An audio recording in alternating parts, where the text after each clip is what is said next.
Hello, Booktube. I've got some mail for you today on a bright, beautiful Wednesday. Oh my God, the weather this week has been just incredible. It's been crisp and clear and dry, and the peak of the day, 2, 3 in the afternoon, is warm, but the rest is not. The night is gloriously not. I have to confess, I don't know how many of you feel the same way. I know that it's wrong for me to complain about having an AC unit when a lot of people in Europe can't have them, but I don't like the way the AC unit makes the air feel. I don't like the way it sounds. I don't like anything about it. It's a miracle of technology, absolutely. It can make a room habitable that wouldn't otherwise be. But I much prefer when I don't need to use it. I much prefer a day like today where I don't need even fans on. All I need is windows open for the air to just be filling through. Just wonderful. And although the weather has been wonderful all week, the week itself has been surreal in a lot of ways, disappointing in a lot of ways. There have been a couple of disappointments this week, a couple of things happening in my personal and professional life that are a little bit sad. These things happen, nothing to blame, no way to change them. That's just the way life is, right? Sometimes things happen. Like, for instance, we've got next door neighbors in a property that I've seen probably 10 people go in and out of. And this is a couple, they've been wonderful. Absolutely wonderful neighbors. And they have 2 dogs. A big, goofy golden retriever and a smaller, Frida-sized little white dog who's older. And they are wonderful. They are absolutely wonderful. They will often, when Frida and I are going out at night for an evening walk, we'll go out the back door and they'll be on the hill above the yard and see us and start barking their heads off, happy to see us. They like Frida. She doesn't really like them. She doesn't really have any dog friends. She doesn't really have any dog friends, but she doesn't yell at them. She lets them just sort of bounce around. As long as they don't bounce around with her, she lets them be. And that's close enough. That's as close as my baby's ever going to get to having a dog friend. And I love them, especially the golden retriever. The golden retriever and I have liberally smooched down at her level, nose to nose, just liberally for the whole of her life. She was a tiny little puppy when they got her, and I met her then. And those 2 are leaving. They're moving out. This is the 2nd of August, the 3rd of August. So they've had a moving van out all day. They're moving. They'll be gone tonight. They're not. I saw the beds go out, so they're not staying here tonight. And probably the 2 dogs are at the new location. They bought a house out in Western Massachusetts. So it just dawned on me today.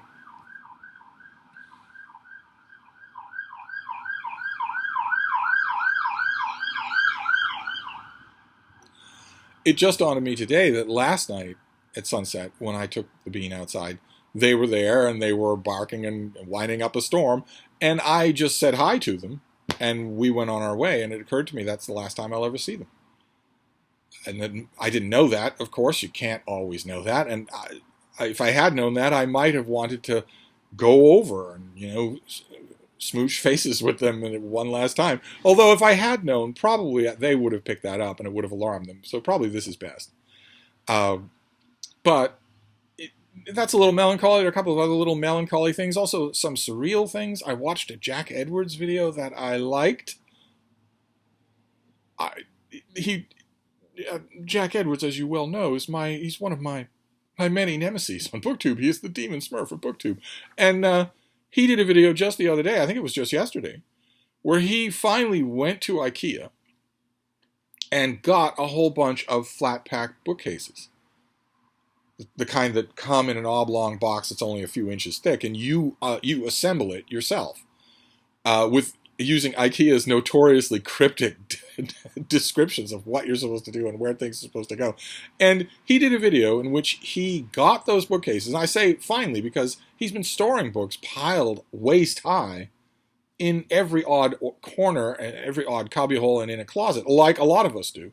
And he finally decided, as a lot of us should, either I'm going to get rid of these books or I want them on bookcases. So what I need are bookcases. I need to clear out a space and make room and then get bookcases.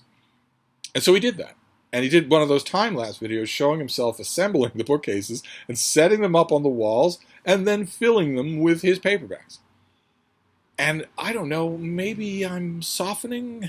Maybe my old age, I'm approaching 29. Or maybe it's just that that kind of video is charming anyway.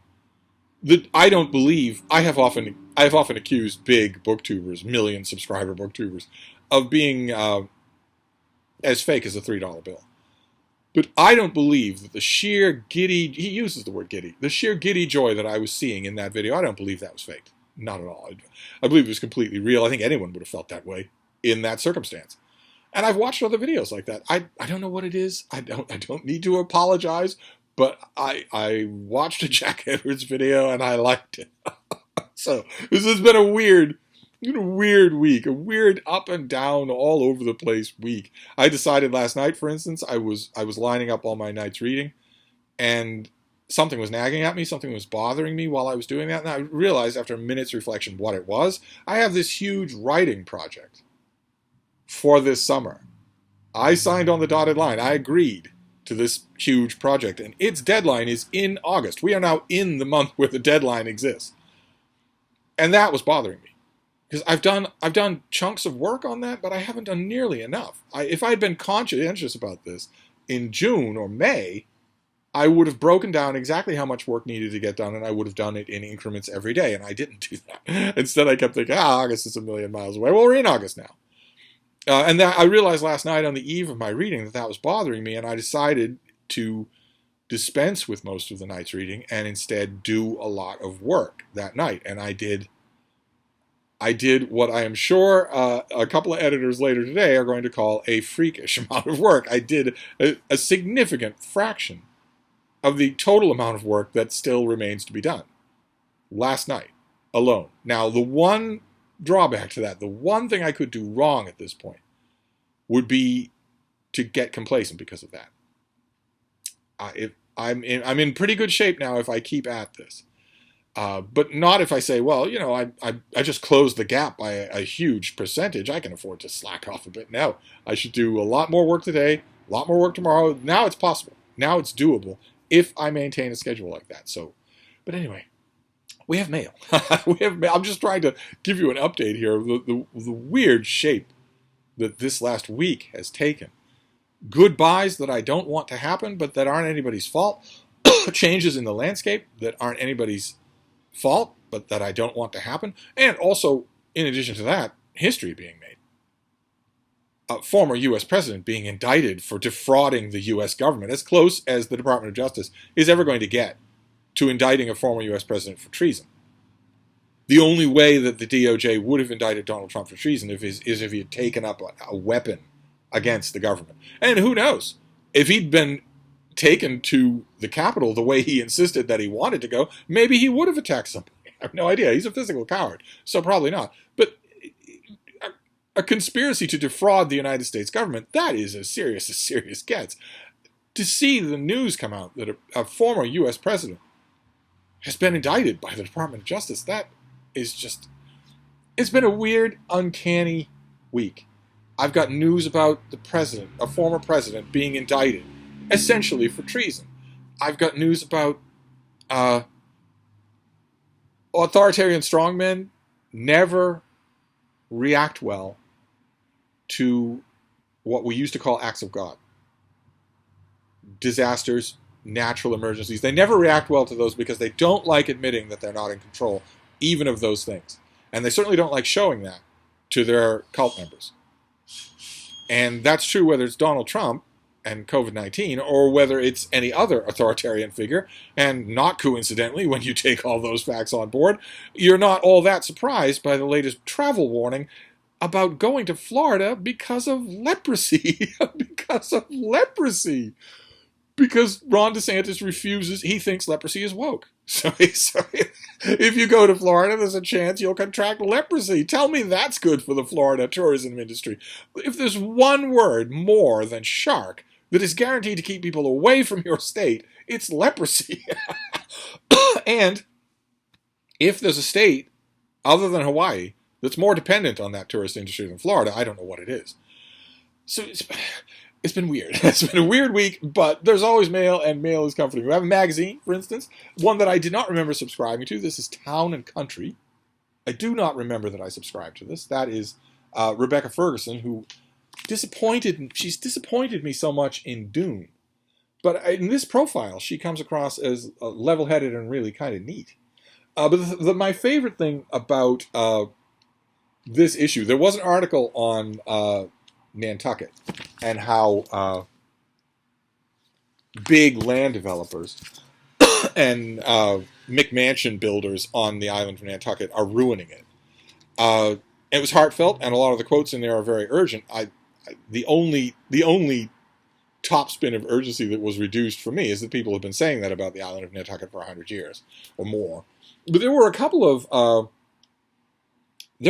of breakdowns in here of traveling rules, traveling guidelines that I really liked. If you rent a villa with house guests, who should get the best room?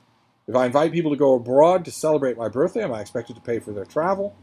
I traveled with a group of friends, and we all had a wonderful time, but now they want to make it an annual affair. Must these people now be my travel companions until I die? Etc., etc. That article, it was one of two, and that article was really good. And there was another one in here. Let me find it. Oh, yes. There's one for rules of taking a cruise on one of those gigantic city-sized cruise ships. I can't imagine doing that. Actually, I can't imagine it because I wrote a story for NaNoWriMo in which a character does that. And to do that story, I had to research cruise ships to a fairly well. I had to get every last detail right. And then right after I wrote that story, COVID broke and the tourism industry collapsed. But we've got, let's see here what we've got for tips. Use a specialist. Don't book a sailing trip online or through a cruise line's reservation agent. You need comparative know-how. Cruise specialists. I've been on every ship and cruise line. Very interesting stuff. Study your ports of call. Nothing kills the mood like an unattractive anchorage. In the Mediterranean, for instance, you want to stop at Portofino, not busy Genoa or prosaic La Spezia. In Croatia, you want Dubrovnik, not the nearby cruise terminal of Bruges. Okay, that would make me all the more interested in going, and you're not going to miss Genoa. Then another one is keep it exclusive.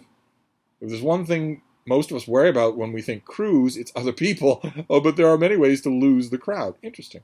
And then personalize shore time. When a ship overnights, think about packing a bag and jumping off. Why spend the night on board in Livorno when you could be in the hotel in Florence with 2 full days and an evening in the city? I find stuff like this fascinating. I don't actually know who the readership is for Town and Country. Are they the people who go on cruises? Aren't cruises reserved for the mega wealthy? I kind of thought they were. Maybe I'm misconceiving them at this point. But anyway, let's look at some mail. We have 2 packages and a box, and the box has lots and lots of tape on it. So I think it's a violation of rule number 1. Those of you who are new to this channel, there aren't many of you who are new to this channel. It's very encouraging. We seem to be very static in terms of subscriber count. Seem to be very static. That is very good. Static is good. It's not as good as going down, but it's better than going up. But those of you who are new to the channel, rule number 1 on this channel is don't send me a book. I know that I talk about books all the time. They obviously mean a lot to me. I love them, and I have broad, wide interests. But I've been reading for a long, long time. I know what I want, and I want what I know. The chances of you picking a book out of the blue and getting it right are astronomically against you. They're astronomically against you. Which is why the dynamic on this channel has become the mirror image of the usual sexy social influencer. You're not sending me things. I'm sending you things. So don't send me a book. Let me send you a book. Except in a handful of cases out there, I probably have access to more used books than any of you. I probably see more used books than any of you. I'd be happy to send you books. I send out books all the time. Every time I go outside. The leather shoulder bag is full of packages. That is my routine when I go out. I'm carrying a heavy bag when I leave. I'm going to go to the post office and empty that bag. I'm going to mail out all those packages. And then for a brief minute, that bag will be light as a feather and empty, and then it will start to fill with books again. So what have we got here? Oh, interesting. Okay. I can't remember if we saw an advanced copy of this or not. Well, this is from late July. I don't know. Why it's getting me so late here, but it's from W. W. Norton, my favorite non-Penguin publisher. I don't want to block the sleeping bean here since that's all you're paying attention to anyway. This is by Roy Meals, who's a doctor, he's got an MD, and this is Muscle, the gripping story of strength and movement. Muscle tissue powers every heartbeat, blink, jog, jump, and goosebump, and it's the force behind the most critical bodily functions. Yes, indeed. Not as forceful as we could wish sometimes. I spend a lot of time waiting for my train to leave the station, if you know what I mean. Take my advice and don't ever get old. Let's see here. The author is an orthopedic surgeon who has practiced, researched, and taught hand surgery for 40 years. And he takes us on a wide-ranging journey through anatomy, biology, history, and health to unlock the mysteries of our muscles. He illustrates the molecular processes at work when our muscles contract and breaks down the 3 different types of muscle: smooth, skeletal, and cardiac, to reveal their unique and often reflexive functions in our body. Okay, well, this came out in late July, so I need to get to this right away. I'll read this tonight. It's really fascinating that we're this is our second day in a row getting an anatomy book in the mail. It's really kind of interesting. It looks really good, and now you know it's out there. If you haven't made it to your bookstore, there is a new, general audience popular science breakdown of your muscles and how they work. Fascinating. Okay, so we're off to Fine Start. Let's do the next one here. Oh, it's an advanced copy of some kind. What have we got here? Oh, boy, oh boy. Basic Books is on a roll. Good Lord. Basic Books, the publisher, their autumn and winter is unbelievable. It's the best I've ever seen from them. I've been reading them and dealing with them and reviewing them and corresponding with them for a long time. The upcoming season for them is amazing. And here's another one. You're going to want to read this. You're going to want to put this on your list. This comes out in early December. This is by Andrew Pettigrew, and it's called The Book at War: How Reading Shaped Conflict and Conflict Shaped Reading. So some of you remember that book from, was it 10 years ago, 20 years ago, when books went to war? And this is another the same thing. This is under the heading of the history of the book, the broad heading of the history of the book, which I love. I absolutely love these kinds of things. Andrew Pettigrew's name is ringing a bell, though. We'll get to it. We'll read his biography. We tend not to talk about books and war in the same breath. Well, we did for Booktube at war. This is getting me a couple of days too late. One ranks among humanity's greatest inventions, the other among its most terrible. Oh, come now. Books aren't that terrible. When flames of warfare destroy libraries and turn books to ashes, we grieve this loss as an immense human and cultural tragedy. Unless we live in the American South, in which case the flames are destroying those books at the behest of your local preacher. Not war at all, except a war against Satan or witches. Historian Andrew Pettigrew subverts our perception of books and war as opposites, arguing instead that the two have been intertwined for centuries. He explores the various roles that books have played in conflicts throughout the globe, revealing the power and ambivalence of words at war. On one hand, books represent solace and solidarity. During the Second World War, for example, libraries in the home front rushed to collect books for troops and prisoners of war who were desperate for reading materials. On the other hand, books have also been agents of warfare, mobilizing troops, spreading ideologies, and disseminating scientific innovation. Boys' magazines spurring young men to flock to recruiting offices, esteemed libraries like that at Oxford becoming vital sites for military departments. With accounts that span from ancient Rome to the Cold War, from Uncle Tom's Cabin to Mao's Little Red Book, the author demonstrates how books have shaped society at war for good and ill. Why do I know this author's name? I feel certain I have reviewed him. What is his biography? He is a professor of modern history at the University of St. Andrews, a leading expert on the history of the book and media transformations, and the award-winning author of several books, including The Library of Fragile History. I think I read The Library of Fragile History. I think I read it and reviewed it. But I wonder if this lists other books that he's written. They say several, but they only list the one. No, the only one that's listed for this book is The Library. Okay, well, there you go. You're going to want to read this. I certainly am. I'm not going to do it yet. So we've got a little bit of a dichotomy here. We have something that is late getting to me. This is out already, and something that's months away. This is in the heart of winter, when it's bound to be 5, 6, maybe even 7 degrees cooler than it is today. Well, that's good. That's not bad at all. There's two nonfiction books that interest me both. And then we have the box, which I'm pretty sure is a violation of rule number 1, because this doesn't look like it came from a publisher. Although the last couple of times that I have thought that, I have been wrong. It was just publishers getting all down homey. So what have we got here? Oh, no, this is a violation. No, this is not a violation of rule number 1, because there are a number of rules on this channel. Rule number 1 is don't send me a book.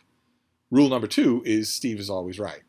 And rule number 3, or 4, or 5, I forget which one it is Steve wants your tech. Okay? If you've got a drawer somewhere, or a cabinet, or a closet, and you've got a bunch of tech in there and it still works, but you never use it, pack it up and send it to me. I will give it a loving, interactive home. And this person did this, not once but twice. Oh, man. All right, let's take a look at what we have here. Wow, this came quick. If you're watching, I mean, I'll send you an email, but if you're watching, I cannot thank you enough. What we have here, here, let's open them both for them for maximum dramatic effect, because then I'm all about the dramatic effect. Although, again, none of you are paying attention to editing except to me. This is a well done job. Very good. I've got 2 items here. I want to show you both of them at the same time, because that was clearly the most dramatic way to do it. Oh, and there is a note in here. That's good. Okay. All right. What we have right here is not 1 but 2 iPads that their original owner has died, and their original owner, if I remember correctly from the emails I've been exchanging, oh, this is fantastic. I even have a power cord. Like, I don't have a million of those. If I remember correctly from the emails I've been exchanging, with the people who shipped this, it's been a long, long journey. But the original owner said something. Apparently, she was an elderly woman, and said that these didn't work correctly. And the people who very kindly reached out to me and are sending these things have the suspicion that maybe she was just impatient, and that maybe there's nothing wrong with these things at all. I will find out exactly what these things can do. This one is a little heavier, so I wonder. It's got 64 gigs of storage. I wonder if this is an iPad 2nd generation. I think it is, from the weight of it and the shape of the chassis. Although you've got the 3G there. You've got this has a feature that my 2nd generation iPad does not have, which means that you could put a phone card in here somewhere, could you not? Or maybe set it up for wireless charging, for not wireless charging, but 3G, like a phone, so you can use it anywhere. You can take it anywhere.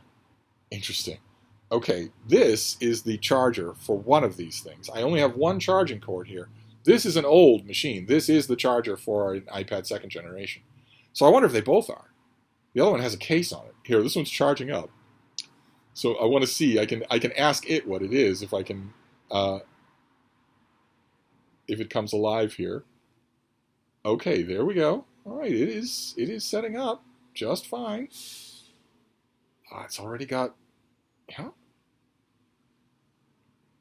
Oh, fantastic. How nice of you to send this. I hope you're watching. Here, it's asking me to identify a Wi-Fi network and whatnot. I have to do all of that before I can actually ask it what it is. And I want to know that. I want to... yeah, this is an iPad 2nd generation, at least. I mean, this can't be any later than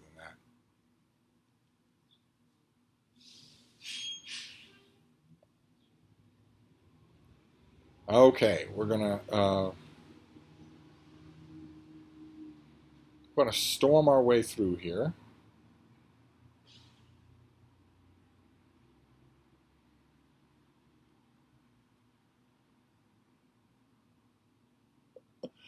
Yeah, this is an older iPad. And the sad thing is, the sad state of technology is that while I'm doing these initial things to to set this up. The reason that I know that it's an older iPad is because it's giving me more options. And the later machines simply don't. They simply run roughshod over what you actually want. And this one is not doing that at all. Okay. Wow, look at that. Yeah, this is a second generation iPad. I feel almost certain of it. But now that we're in, let's go to the settings and see. We'll tap on About.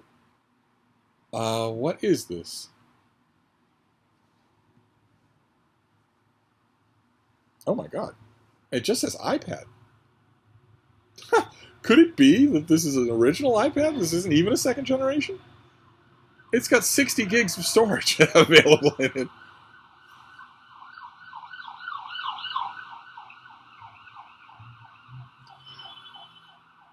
That's going to be every single video. There's just no way. We'll just leave it be. It's going to be every single video where I have to stop while a siren screams by my window. Until winter, when I can close the window and put foam padding in there to block the sound. But that's going to be every video. Just have to ignore it. That's all, as much as we can. I can't, of course. Wow. All right. I don't have any more information on this thing. It's simply saying iPad. I think this might be either an original iPad or an iPad second generation. How interesting. But it's a huge amount of space on it. So the acid test for this thing, if it is an older device, if it's a 10-year-old device, the acid test for that 64 gigs of space, it's got 60 gigs that are free. That's a lot of room. The acid test will be, is it a new enough or an improvable enough machine for me to gain access to any of the apps or services that I would need in order to use that memory? I don't care how much memory there is on the device if I can't use it. Let's take a look at the second one. So the second one has a nifty leather case on it here. And this is one of those origami cases that it's attached to the device. It's magnetized, so you can set this up as a stand. Let's go through this again. So much fun. Oh my God, I could do this all day. I really have to get a job at an Apple store, except I don't look like anybody's idea of a genius. So this is powering on. It's powering on a lot faster. It still has the same old power space down there at the bottom. So this can't be all that new. This can't be any newer than an iPad second generation. It can't be. That's a lovely device, and it's in lovely condition. It doesn't have the 3G bar at the top, and it has. Oh, wait a minute! It caught something else here. No, there we go. Okay. All right. This is booting up just fine. Both of these are fully charged. Boy, the person who sent that is wonderful. I'm going to dig into these things and see whether or not their original owner was correct and there's anything wrong with them. Okay, this booted up a lot faster than the first one, so this might be a newer machine. It's asking for all the same things, so I'm just going to go through here, sign in, and get to settings. Although it's very encouraging that even before I do that, even before I start messing around with these things, it's obvious that they both work. That there's nothing wrong with them at all. Okay, let's see here. Yeah, this is still allowing me to bypass all of the stuff that I don't want, all of the stuff that yeah, it's allowing me to bypass everything. So we're going to get right into this thing. And what is this one like? Look at that. It's the same thing. Same desktop. But let's take a look at this thing and see what it is. So, oh my God. Okay. So this thing also has 60 gigs of storage on it. So there's a huge amount of storage on both of these things. But what are you? Huh. It says iPad. Same as this one. So let's compare, before I let you go, let's compare models. The model numbers are different. MC764LL/A, MC916LL/A. So I'm going to have to look that up. I don't actually know that. And it's not actually telling me what it is. Oh, fantastic, though.